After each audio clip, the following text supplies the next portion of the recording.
The next story we have was suggested by Nancy Sutor, a prominent artist. She will be talking with Juliana Ciano of Reunity Resources about food security.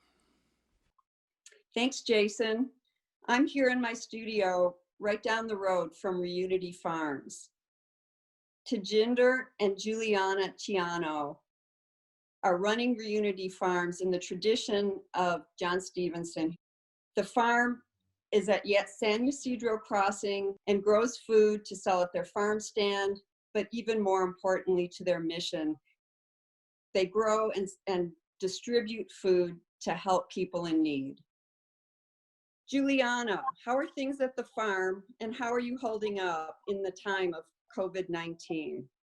We're hanging in there in the time of COVID-19.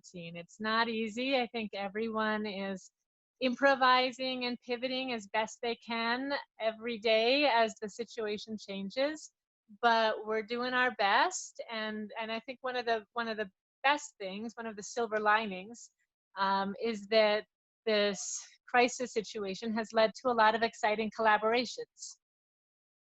This project came first of all just out of the need that so many people went from having a job one day to being jobless the next.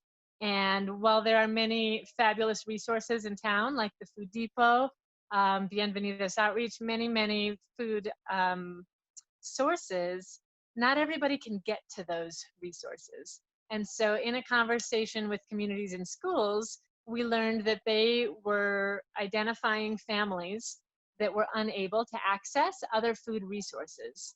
And we thought, there's something we can do to help here.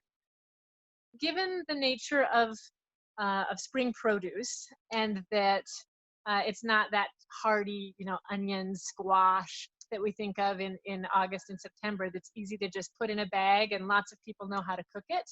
Right now we have a lot of fresh spring greens, and we thought that the best way to get a lot of nutrition out to a lot of people was to actually prepare the meals and get them to families in need.